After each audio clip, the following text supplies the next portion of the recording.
সাজা একবার হয়ে গেলে চাকরি কি আর সহজে মেলে?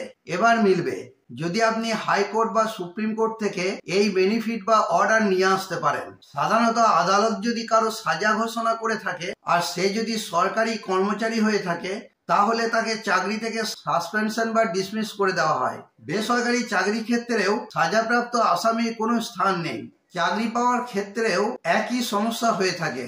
যে কোনো চাকরি ক্ষেত্রে আপনাকে জিজ্ঞাসা করা হয় যে আপনার কোনো ক্রিমিনাল রেকর্ড আছে কিনা। আবার সরকারি চাকরির ক্ষেত্রে পুলিশ ভেরিফিকেশন হয়ে থাকে। তাই সাজা পাওয়ার পর চাকরি পাওয়া বা থাকা দুটোই মুশকিল হয়ে যায়। তাহলে কি এই সমস্যা থেকে কোনোভাবেই মুক্তি পাওয়া সম্ভব নয়?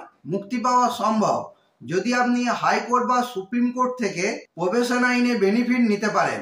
অনেকে প্রশ্ন করে থাকেন যে প্রবেশন আইনে বেনিফিট পাওয়ার পরও সাজাপ্রাপ্ত হওয়ার কারণে তাকে চাকরি দেওয়া হয়নি। প্রবেশন আইন অর্থাৎ the probation of offenders act 1958 অনুসারে আপনি কি বেনিফিট পেতে পারেন বা ওই বেনিফিট পাওয়ার জন্য কি কি শর্ত রয়েছে, বা প্রবেশন আইনে কোন ধারায় বেনিফিট পেলে আপনার চাকরি থাকা বা পাওয়ার ক্ষেত্রে কোনো সমস্যা হবে না, এই সব প্রশ্নের উত্তর সুপ্রিম কোর্ট তার এক যুগান্তকারী রায়ে স্পষ্ট করে দিয়েছে। সুপ্রিম কোর্টের এই যুগান্তকারী রায় সম্পর্কে বিস্তারিতভাবে জানতে হলে ভিডিওটি প্রথম থেকে শেষ অবধি অবশ্যই দেখতে থাকুন। Welcome back to my YouTube channel legal help and advice Bangla. আজকের এই ভিডিওতে জানাবো দেওয়ানি মামলায় সাজাপ্রাপ্ত হলে কি সরকারি চাকরিতে বা চাকরি প্রার্থীর ক্ষেত্রে তার কোনো প্রভাব পড়বে। ফৌজদারি মামলায় সরকারি কর্মচারী সাজাপ্রাপ্ত হলে কি চাকরিতে তার কোনো প্রভাব পড়বে।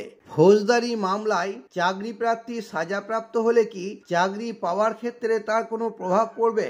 সাজাপ্রাপ্ত ব্যক্তি কোন আইনের কোন কোন ধারায় বেনিফিট পেলে চাকরির ক্ষেত্রে তার কোনো প্রভাব পড়বে না। সুপ্রিম কোর্ট তার রায়ে কি জানিয়েছে। আগাম জামিন নিয়ে নিলেও কি সরকারি চাকরিতে প্রভাব পড়বে।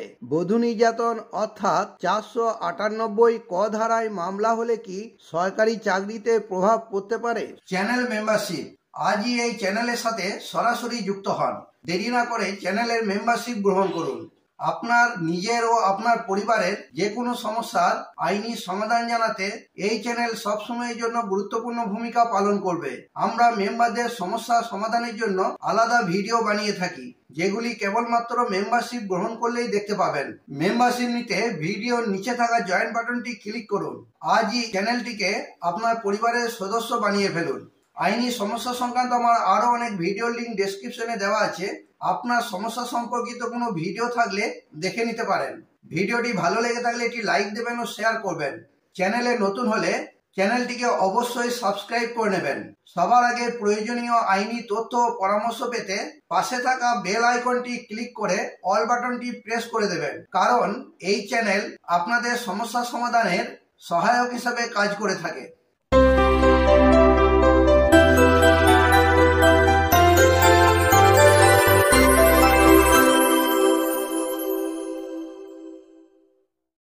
দেওয়ানি মামলায় সাজাপ্রাপ্ত হলে কি সরকারি চাকরিতে বা চাকরি প্রার্থীর ক্ষেত্রে তার কোনো প্রভাব পড়বে।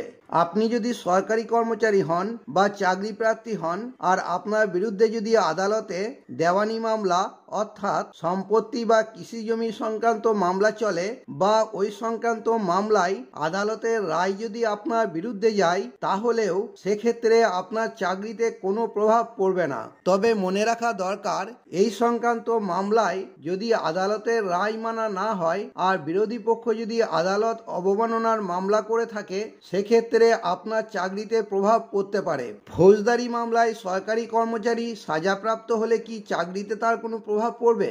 আপনি যদি সরকারি কর্মচারী হন আর আপনার বিরুদ্ধে যদি ফৌজদারি মামলা হয়ে থাকে, তাহলে মনে রাখতে হবে কেবলমাত্র এফআইআর দায়ের বা তদন্ত চলাকালে বা মামলা বিচারাধীন থাকলে সেক্ষেত্রে আপনার চাকরির উপর কোনো প্রভাব পড়বে না। কিন্তু যদি কোনো গুরুতর অপরাধের জন্য আপনাকে 48 ঘন্টা বা তার বেশি সময় ধরে গ্রেপ্তার করে রাখা হয়, অর্থাৎ পুলিশ অথবা জুডিশিয়াল কাস্টডিতে রাখা হয়, তাহলে আপনাকে সরকারি চাকরি থেকে সাসপেন্ড বা টার্মিনেট করা হবে। সাসপেনশন ও টার্মিনেশন এই দুটি শব্দের অর্থ আলাদা। সাসপেনশন শব্দের অর্থ হলো আপনাকে চাকরি থেকে সাময়িকভাবে বরখাস্ত করা, অর্থাৎ আপনাকে চাকরিতে পুনরায় বহাল করা যেতে পারে। কিন্তু টার্মিনেশন শব্দের অর্থ হলো আপনাকে চাকরি থেকে স্থায়ীভাবে বের করে দেওয়া, অর্থাৎ চাকরির স্থায়ী অবসান ঘটানো, যার ফলে আপনি ওই চাকরিতে আর পুনর্বহাল হতে পারবেন না। তবে মনে রাখতে হবে 48 ঘন্টার আগে যদি আপনার জামিন মঞ্জুর হয়ে যায় তাহলে চাকরিতে তার কোনো প্রভাব পড়বে না। তবে 48 ঘন্টার কম সময়ের জন্য গ্রেপ্তার হলেও আপনাকে আপনার ডিপার্টমেন্টকে ইমিডিয়েটলি আপনার গ্রেপ্তার হওয়ার খবর জানাতে হবে। ফৌজদারি মামলায় চাকরি প্রার্থী সাজাপ্রাপ্ত হলে কি চাকরি পাওয়ার ক্ষেত্রে তার কোনো প্রভাব পড়বে? যে কোনো সরকারি চাকরিতে নিয়োগপত্র দেবার আগে পুলিশ ভেরিফিকেশন হয়ে থাকে। স্থানীয় থানা বা ডিআইবি আপনার বিরুদ্ধে কোনো ফৌজদারি মামলা আছে কিনা বা আপনি কোনো দাগি আসামি কিনা এসব যাচাই করে পুলিশ ভেরিফিকেশন রিপোর্ট জমা দেয়। এই রিপোর্টের উপর আপনার চাকরি পাওয়া অনেকটা নির্ভর করে থাকে। তবে আপনার বিরুদ্ধে বিচারাধীন কোনো মামলা থাকলে চাকরি পাওয়ার ক্ষেত্রে তার কোনো প্রভাব পড়বে না। তবে মনে রাখতে হবে দুটি কারণের জন্য আপনি চাকরি নাও পেতে পারেন। এক হলো যদি কোনো ফৌজদারি মামলায় আপনার সাজা হয়ে থাকে, আর দুই হলো যদি আপনি কোনো ফৌজদারি মামলায় 48 ঘন্টা বা তার বেশি সময় ধরে গ্রেপ্তার হয়ে থাকেন। আবার যদি আপনার বিরুদ্ধে এমন ফৌজদারি মামলা থাকে যার সাজা 3 বছর বা তার কম সময়ের জন্য হয়ে থাকে, তাহলে সেগুলিকে খুব একটা গুরুত্ব দেওয়া হয় না। আবার পুলিশ প্রতিরোধমূলক ব্যবস্থা হিসাবে যেমন ভারতীয় নাগরিক সুরক্ষা সংহিতা 2023-এর 126 ও 151 নম্বর ধারা মতে যদি মামলা দায়ের করে বা গ্রেপ্তার করে তাহলে সেগুলি পুলিশ ভেরিফিকেশন রিপোর্টের মধ্যে আসে না। তবে এই ধরনের অপরাধ একবারের বেশি হলে সেটি অবশ্যই পুলিশ ভেরিফিকেশন রিপোর্টের মধ্যে আসতে পারে। সাজাপ্রাপ্ত ব্যক্তি কোন আইনের কোন কোন ধারায় বেনিফিট পেলে চাকরির ক্ষেত্রে তার কোনো প্রভাব পড়বে না, সুপ্রিম কোর্ট তার রায়ে কি জানিয়েছে। অমিত সিং ও অন্যান্য বনাম স্টেট অব রাজস্থান।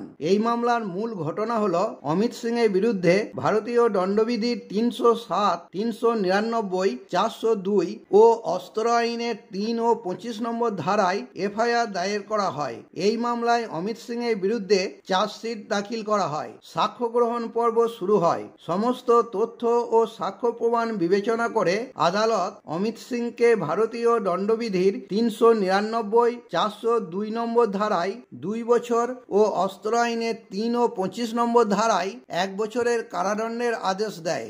এই রায়ের বিরুদ্ধে অমিত সিং হাইকোর্টের দ্বারস্থ হয়। হাইকোর্ট ভারতীয় দণ্ডবিধির 399 ও 402 নম্বর ধারায় ট্রায়াল কোর্টের দেওয়া 2 বছরের কারাদণ্ডের আদেশ খারিজ করে দেয় ও অস্ত্র আইনের সাজাকে বহাল রাখে।